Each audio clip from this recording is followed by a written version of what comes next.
एक बड़ी पुरानी कहावत है, कहते हैं अति हमेशा ही हानिकारक होती है। WTO में कुछ वैसा ही हुआ। अकेले भारत भिड़ गया WTO के सारे सदस्यों से और मामला था इन्वेस्टमेंट का। आखिर ये लड़ाई WTO में क्यों हुई? तो वहीं दूसरी तरफ भारत ने एक और बहुत बड़ा धमाका किया है और वो धमाका है भारत का डिजिटल करेंसी, और ये अपने रिकॉर्ड को तोड़ चुका है। जानेंगे जियोपॉलिटिक्स में क्या कुछ चल रहा है। जानने को आपको बहुत कुछ मिलेगा।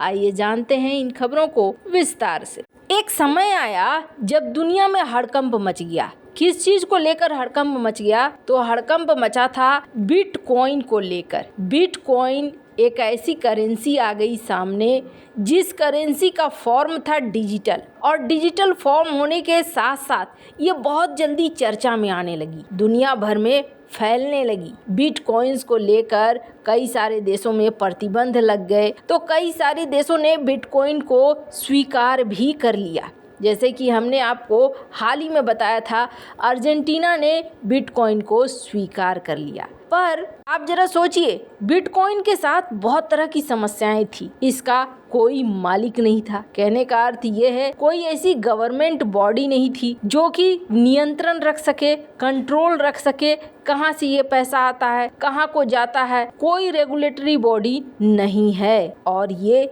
सबसे ज्यादा खतरनाक बना देती है बिटकॉइन को। इसे देखते हुए भारत ने फैसला लिया कि हम अपने लिए बनाएंगे डिजिटल करेंसी, और ये करेंसी सेंट्रल बैंक के द्वारा पूरी तरीके से नियमों पर आधारित होगी। और इन्होंने central bank digital currency CBDC, जिसको लोग ई रुपया कहते हैं, ई रूपी कहते हैं, इसे लॉन्च किया। अब इसे लॉन्च किया गया तो ऐसा नहीं है कि बहुत व्यापक स्तर पर लॉन्च कर दिया गया। पहले इसका ट्रायल लिया गया, और ट्रायल लेके देखा गया कि क्या इसके ट्रांजैक्शन में समस्याएं आती है, क्या क्या प्रॉब्लम आती है। HDFC bank, IDFC first bank, Kotak Mahindra bank, IDBI bank, इन्होंने एम्प्लॉइयों को खास तौर पर CBDC वॉलेट दिए। अब ये वॉलेट क्या है तो आपको बता दें, एक ऐसा खाता समझ लीजिए जो डिजिटल फॉर्म में है और जहां पैसे हैं। जैसे हमारे पर्स होते हैं, वॉलेट कहते हैं उसे, और उसमें पैसे होते हैं। तो यहाँ पर दिया गया,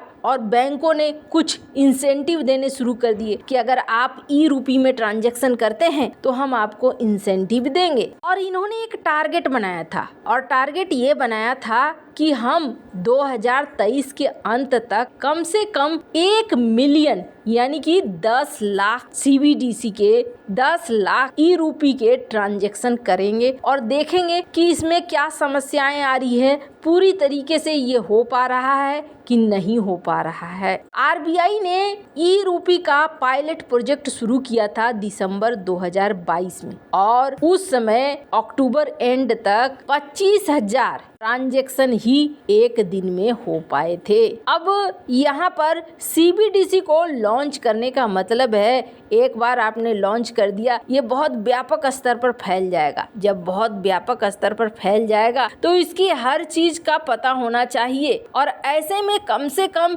इसके ट्रांजैक्शन 1 मिलियन तो जरूर होने चाहिए। और आपको बता दें, धीरे धीरे इसका दायरा बढ़ाया जा रहा है, और इस दायरे को बढ़ाते बढ़ाते ये देखा जा रहा है कि अब भारत ने वो रिकॉर्ड पार कर दिया है, और ये जो आंकड़ा है 1 मिलियन डेली का, ये आंकड़ा पार कर चुका है। वैसे आपको बता दें, आपके मन में ख्याल आएगा, अच्छा भारत के अंदर ही ये CBDC यानी कि डिजिटल करेंसी चलेगी ना, और कुछ बड़ा प्लान तो नहीं है? तो आपको बता दें, यहाँ पर आप गलत हैं।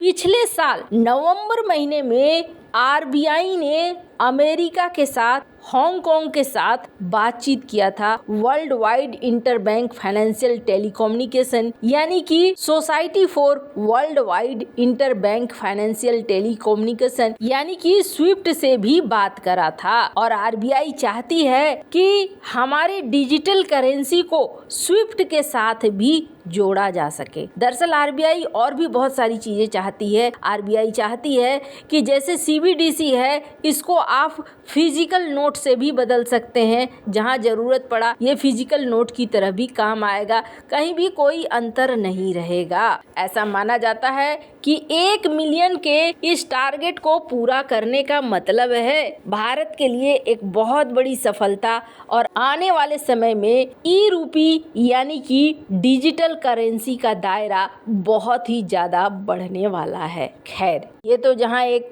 बहुत ही अच्छी खबर निकल कर आ रही है, तो वहीं दूसरी तरफ एक और बड़ी खबर निकल कर आ रही है WTO से। स्क्रीन पर एक आर्टिकल देख सकते हैं आप। अकेले भारत भिड़ गया है WTO के सदस्य देशों के साथ, और भिड़ने का कारण क्या है तो आपको बता दें, भिड़ने का कारण है WTO के सदस्य देश, खास तौर पर विकसित देशों ने एक नया प्रस्ताव लाया। और ये प्रस्ताव क्या था? ये प्रस्ताव था कि आज के बाद ना इन्वेस्टमेंट को भी अगर हमें डिस्कस करना है तो हम इन्वेस्टमेंट को भी डिस्कस करेंगे यहाँ पर, इसी प्लेटफॉर्म पर। आपको बता दें, इस चीज को लेकर जुलाई महीने से इन्होंने खुद में ही ये सारी बातें करनी शुरू कर दी, और अब ये सदस्य देशों से पूछ रहे हैं कि अच्छा बताओ आपकी क्या राय है, हम ऐसा करने जा रहे हैं। हम यहाँ पर WTO में जो 13 और 15 दिसंबर को हमारी मीटिंग हुई थी, उस मीटिंग के बाद हमने फैसला लिया है कि